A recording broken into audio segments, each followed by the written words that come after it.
Bismillahirrahmanirrahim. Assalamualaikum warahmatullahi wabarakatuh. Innalhamdalillah nahmaduhu wa nasta'inuhu wa nastaghfiruh wa na'udzubillahi min sururi anfusina wa min sayyiati a'malina may yahdihillahu fala mudhillalah wa may yudlil fala hadiyalah. Asyhadu an la ilaha illallah wahdahu la syarikalah wa asyhadu anna Muhammadan abduhu wa rasuluh, amma ba'du. Pertama, perkenalkan, saya Latif Fakih Al-Qurroh dari UIN Sunan Gunung Jati Bandung. Di sini saya akan membawakan judul pengaruh model pembelajaran kooperatif Number Together terhadap hasil belajar siswa pada mata pelajaran Quran Hadis. Pertama, yaitu pendahuluan. Salah satu ajaran Islam yang wajib kita tingkatkan dan wajib kita memahaminya yaitu mengkaji Al-Quran dan Hadis. Karena Al-Quran dan Hadis merupakan sumber hukum Islam yang utama. Bahkan Rasulullah SAW mewasiatkan kepada umatnya untuk senantiasa berpegang teguh kepada Al-Quran dan Hadis. Sebagaimana hadis yang diriwayatkan dari Imam Malik, Rasulullah SAW bersabda, "Taraktu fikum amrayni lang tadilu ma tamassaktum bihima, kitabullah wa sunnata rasulih." Aku meninggalkan kepada kalian semua dua perkara, yang dengan dua perkara ini jika kalian berpegang teguh kepada keduanya, maka kalian tidak akan tersesat selama-lamanya. Yaitu yang pertama adalah Al-Quran, dan yang kedua yaitu hadis Rasulullah SAW. Maka sekolah, khususnya sekolah Islam atau yang dikenal dengan madrasah, merupakan lembaga pendidikan yang harus bisa menanamkan Al-Quran dan hadis kepada siswa-siswanya. Berhubung di madrasah memiliki mata pelajaran yang termasuk dalam rumpun mata pelajaran PAI, yaitu mata pelajaran Quran Hadis. Maka agar mata pelajaran Quran Hadis ini diterima dengan baik oleh siswa, maka penggunaan model pembelajaran yang menyenangkan bisa menarik perhatian siswa. Salah satu model pembelajaran yang dapat menarik perhatian siswa dan dapat meningkatkan hasil belajar siswa, salah satunya yaitu model pembelajaran Number Together.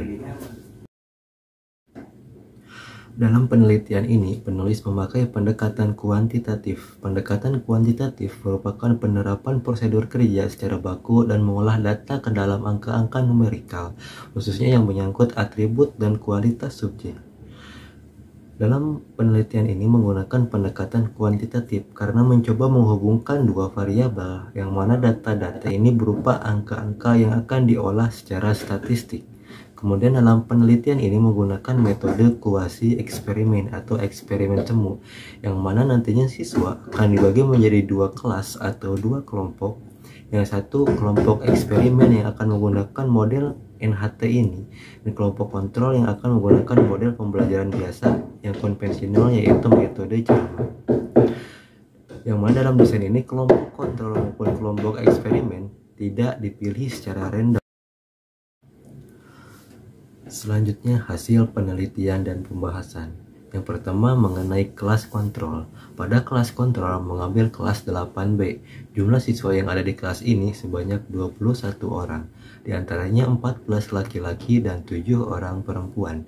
Di kelas ini diterapkan pembelajaran dengan metode ceramah selama 3 pertemuan, yang diawali dengan diadakan pretest dan diakhiri dengan post-test untuk mengetahui hasil belajar siswa. Yang mana soal pretest ini sebelumnya telah diuji cobakan terlebih dahulu. Kemudian soal-soal yang telah dihitung secara statistik, soal-soal yang dianggap valid maka dimasukkan, maka lolos untuk menjadi soal bahan pretest pada penelitian kali ini. Kemudian setelah dilaksanakan pretest, siswa pada kelas kontrol ini diberikan perlakuan dengan metode ceramah selama 3 pertemuan.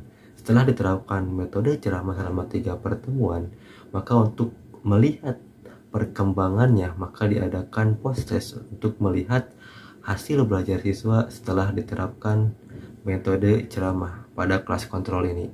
Maka hasil yang diperoleh yaitu nilai rata-rata pretest pada kelas kontrol ini yaitu 52,38 dan nilai post-testnya yaitu 63,81.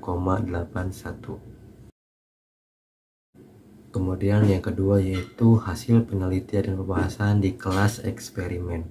Pada kelas eksperimen mengambil kelas 8A. Jumlah siswa di kelas ini sebanyak 18 orang, di antaranya 9 orang laki-laki dan 9 orang perempuan. Di kelas ini diterapkan pembelajaran metode NHT selama 3 pertemuan, yang diawali dengan diadakan pretest dan diakhiri dengan post-test untuk mengetahui hasil belajar siswa. Sedikit membahas tentang metode NHT ini. Metode NHT ini merupakan metode pembelajaran kooperatif, di mana nanti siswa akan dibagi menjadi beberapa kelompok kecil. Pada penelitian ini, siswa dibagi menjadi 4 kelompok kecil yang setiap anggotanya terdiri dari 4 sampai 5 orang. Yang mana setiap anggota kelompoknya diberikan nomor 1 sampai 5. Kemudian siswa berdiskusi seperti biasa. Kemudian setelah hasil diskusinya selesai, setelah proses diskusinya selesai, maka guru akan menunjuk satu nomor, dan satu nomor tersebut harus ke depan mempresentasikan hasil belajarnya di depan kelas kepada teman-temannya.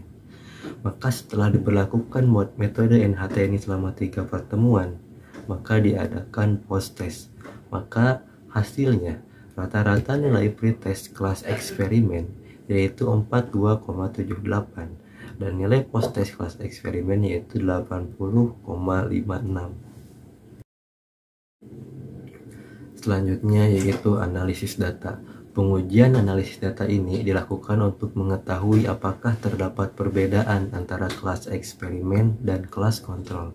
Setelah diketahui keduanya berdistribusi normal dan homogen, maka selanjutnya akan dilaksanakan uji T dengan taraf signifikansi 0,05.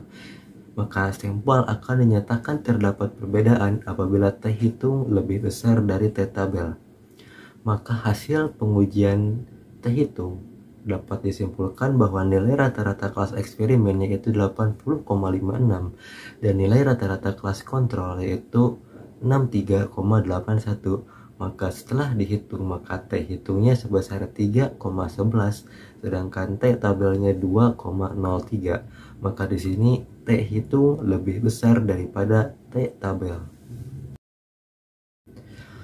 Maka kesimpulan pada penelitian ini, terdapat peningkatan hasil belajar siswa setelah diterapkan model NHT ini, yang mana nilai post-testnya yaitu 80,50, sedangkan nilai post-test kelas kontrol yang menggunakan metode ceramah yaitu 63,80. Kemudian hasil dari uji T memiliki skor T hitung sebesar 3,11, lebih besar daripada T tabel yaitu 2,03. Ini menunjukkan terdapat perbedaan antara hasil belajar kelas eksperimen dan kelas kontrol.